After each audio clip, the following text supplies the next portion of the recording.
Final opinion के अंदर अपनी गलती दुरुस्त कर ली। समीउल्लाह सुमरो कैसे करेगा आज 10 दिन बाद? 10 दिन में बैकडेट पे जाके बनाएगा उस घड़ी का मेमो? डीवीआर का मेमो 10 दिन बाद बनाओगे? 14 दिन पहले जो काम करते रहे सद्दू सही साहब, उसको क्या खला में लिख के आओगे? कश्मीर में बैठा हुआ था वो, तो उसने जितनी भी काम आपकी जितनी भी जीआईटियां हुई होंगी पिछले 14 दिनों में, वो क्या ऑनलाइन अटेंडेंस दे रहे थे या कोई ऐसी फर्जी जिस तरह गो स्कूल में होता है, बच्चा आया नहीं, किसी और बच्चे ने कह दिया प्रेजेंट मेस, तो ये समीउल्लाह सुमरो जुबैर नज़ीर शेख बारी बारी सद्दू सही की प्रेजेंट लगा रहे थे कोरम पूरा करने के लिए। आपने एफआईआर में 365 के साथ 302 डाला है और 201 डाला है। 201 होता है सबूत मिटाने के लिए, एविडेंस मिटाने के लिए। ये मुतालबा है खानदान का, सिर्फ डिपार्टमेंटल इंक्वायरी नहीं। समीउल्लाह सुमरो, जुबैर नज़ीर शेख और उस्मान सद्दू सही साहब तो यहाँ पे थे नहीं, उनकी डिपार्टमेंटल इंक्वायरी। जो दो यहाँ पे थे, एसएचओ फिरोजाबाद अदील अफजल साहब, और जो आपने सस्पेंड किए हैं, क्रिमिनल इन्वेस्टिगेशन 201 में करें इनके खिलाफ। एसएसपी एसआईए सीआईयू है वो, सिंध के प्रीमियर इन्वेस्टिगेशन डिपार्टमेंट का पुलिस का एसएसपी है वो बगैर मेमो के चीज लेके घूम रहा है और उसको बार बार इंटरप्ट कर रहा है, अप्रोच कर रहा है, उसमें से चीजें निकाल के एक्सट्रैक्ट कर रहा है और मीडिया को दे रहा है। तबाह करके रख दिया एविडेंस उसने।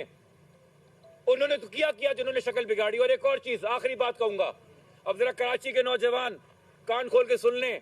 आप लोग सही 2 हफ्ते से सड़कों पे निकले हुए हैं, क्योंकि आपने सही खतरे की निशानदेही की है। ये कातिल ये जानते हैं कि ब्लैंक स्पॉट क्या है, कहां से उठाना है कैमरा नहीं होगा। ये जानते हैं कि इसको माउफ कैसे करना है, केमिकल और दवाई कैसे देनी है और कहां इंजेक्ट करनी है। ये जानते हैं कि क्राइम तो कर दिया, गोली तो मार दी, अब क्राइम की इन्वेस्टिगेशन में खलल कैसे डालना है, चेहरे की आइडेंटिटी कैसे मिटानी है। इनको ये भी पता है कि अब नादरा है, बायोमेट्रिक अंगूठे का कैसे बनाना है, तो ये भी तेजाब से धो दिया गया। और उसके बाद अब हम ये सोचें कि ये अपने मोबाइल फोन से एप्स को डिलीट कर रहा था, या मैं ये मान के चलूं कि इसका फोन हैक हुआ था, मैं ये मान के चलूं कि इसको क्रिप्टो में नुकसान हुआ था, या मैं ये मान के चलूं कि इसके क्रिप्टो के अकाउंट खाली करवाए गए ताकि जब बाद में खुले तो पहली अफवाहों के नुकसान हुआ था। तो अगर आप क्रिप्टो के अंदर 0 एसटीडी पा रहे हैं तो आपको लगे अरे तो माइनस में, नुकसान में है। आपको क्या पता कि किसी ने निकाले हों? जब ऐसे सफाक कातिल बैठे हैं तो खुदा के वास्ते मजाक ना कीजिए। और नई इन्वेस्टिगेशन टीम आई, कल हम उनके साथ मिले, आज हम उनके साथ स्पॉट पे गए। हम जहाँ स्पॉट पे गए वहाँ पे गेस्ट हाउस के साथ वाटर बोर्ड की बड़ी जमीन है, वहाँ पे जी बड़ी बड़ी टैंकियाँ होती हैं। वाटर बोर्ड का तारुफ क्या है मुझे दोहराने की जरूरत नहीं है, कैसे कैसे लोग अपॉइंट होते रहे 90 की दहाई से लेकर आज तक, और इन टैंकियों के अंदर किसी की गूंज सुनाई नहीं देती कितनी गहरी वो हैं। उसी वाटर बोर्ड की जमीन पे एक जगह वालिद साहब ने निशानदेही की कि ये 5-6 बोतलें पड़ी हैं और वाकई में उन बोतलों में नमक का तेजाब आता है जो स्लो बर्निंग होता है, कि ये एक साइड कोने के अंदर पड़ी हैं। हम ही नहीं पता कितनी पुरानी है, हम ही नहीं पता इनमें एसिड है या ब्लीच है। हमने एसएसपी साहब को बता दिया, एसएसपी साहब ने कहा क्राइम सीन यूनिट आएगा, इनको सीज करेगा, वो अब आपको बताएंगे सीज किया कि नहीं किया। वहाँ मीडिया के नौजवान भी खड़े हुए थे, यंग साहब भी खड़े थे, उनके सामने हमने पॉइंट किया, तस्वीर ली कि सर ये चीज़ देख लीजिए यहाँ पे क्या है। दूसरी चीज़, हम अभी भी इंतज़ार कर रहे हैं, मैंने मैसेज भी किया, मैंने कम्युनिकेट भी किया है, ये तीनों मेन मुद्दई और लवाहिकीन बैठे हैं, इनका बयान रिकॉर्ड कर लीजिए, इनका बयान रिकॉर्ड कर लीजिए, इनका 161 का बयान रिकॉर्ड कर लीजिए। मैं एजिटेट नहीं कर रहा मौजूदा इन्वेस्टिगेशन टीम को, मैं पुश नहीं कर रहा, मैं सिर्फ ये कह रहा हूं और आपको बावर करा रहा हूं कि जनाब आपको जो इन्वेस्टिगेशन मिली है वो इतनी बिगड़ी हुई मिली है कि अब आपको जरा देर नहीं करनी इसको संभालने में।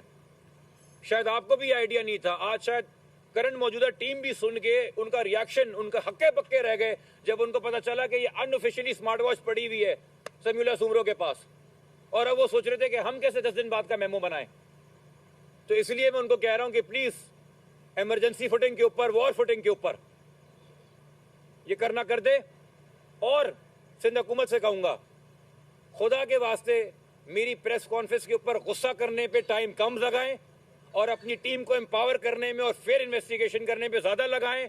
और अगर हिम्मत और हौसला है तो आके अपने मातहत अफसरों को जिन्होंने सही काम किया है उनको क्रिटिसाइज करने के बजाय उनके नाम लो जो इस कत्ल के पीछे है आके, अगर वाकई हिम्मत हौसला है और मिनिस्टर है आप किसी चीज के। तो अब जो बाकी वालिद है, वालिद साहब भी आज मौजूद थे जी। ये जिस जगह से डेड बॉडी मिली वो बकौल आपके कि वो स्पॉट नहीं है, नहीं है, क्राइम स्पॉट नहीं है, तो होल कहाँ से मिला? 10 दिन बाद। अच्छा पीछे आपको एक बात पता है, इस यहाँ पे रुक जाऊं, आपको एक बात पता है कि उस जगह पे खड़े होकर पुलिस ने भी 30 बोर का एक फायर मारा था साउंड टेस्ट करने के लिए? खोल उसका तो नहीं है, फायर पुलिस ने खड़े होकर नहीं मारे वहां पे। 8-10 दिन बाद खोल लेके आ रहे हो एक जगह को जलाने के बाद। जलाया क्यों जाता है? सिर्फ झाड़ियां काटने के लिए? सारी ब्लेडें आती हैं घास काटने के लिए, जलाते डीएनए मिटाने के लिए। क्राइम सीन जाया किया आपने, तबाह किया। नेक्स्ट क्वेश्चन मेरा आपसे ये है कि क्या पीछे कौन सी ऐसी कुव्वत है जी कि जो डेड बॉडी से लेकर वो कंप्रोमाइज किया गया, क्राइम सीन पोस्टमार्टम कंप्रोमाइज किया गया, तफ्तीश कंप्रोमाइज की गई और अपनी नौकरियों पर दांव पे लगवाया? आप सिंध की तारीख नहीं जानते, मुझे नहीं पता कौन कुव्वत है यहाँ पे। तो हमारी सिस्टम ज़रीफी ये कि अनफॉर्चुनेटली इस सूबे के अंदर, इस सूबे में क्या, मैं सिंध की बात क्या करूँ, पंजाब की बात कर ले, क्या कत्लों के इल्जाम, टॉर्चर के इल्जाम, अगवाकारी के इल्जाम, MNAs MPs के नाम नहीं आते रहे? सिंध के कितने जिलों के अंदर क्या CCTVs नहीं आती रही? फातिमा फरीदो केस भूल गए आप लोग? नाजिम चौकियो केस भूल गए आप लोग? मैं केसेस गिनवाना शुरू करूं? वो जो केस हुआ था उनका, क्या कहते हैं, वो जो कंजूर नाम था, करंजूर नाम था, जो उनके थे पंजाब के अंदर, एक मैं नाम भूल रहा हूं उनका, जो एक माँ रोती पिट के रह गई, केस MP और MNA ने क्या किया? तो ये कोई, हम तो ये हैरान है कि यहाँ पे वो लोग जो अपेरेंटली हमारा वोट लेके पार्लियामेंट में आते हैं, रिप्रेजेंटेटिव होते हैं, मैं ये नहीं कह रहा कि इस केस के अंदर ऐसा कोई है, मैं खामखा की वो स्कैंडलाइजेशन नहीं चाह रहा, जो हम प्रूफ कर सकते हैं आपकी कोताहियां मैं वो हाईलाइट कर रहा हूं, मगर हमारी दर्दनाक तारीख रही है, इसलिए हमें शक व शुबात होते हैं। तो अब मैं अगेन कह रहा हूं, विद एवरी पासिंग डे ये हुकूमत का लिटमस टेस्ट है भाई। नहीं है आपकी सफों में तो आगे कर दो, नहीं है अगर आपके रैंक्स में तो पकड़ के ले आओ। आप ये मुझे कह रहे हैं कि पाकिस्तान में इतनी इंटेलिजेंस एजेंसी होने के बावजूद भारत को हम मुंह दे आते हैं, इजराइल और US से हम लड़ रहे हैं, हम एक यूनिवर्सिटी रोड के अतराफ में कत्ल हुए का कातिल नहीं ढूंढ पा रहे यार।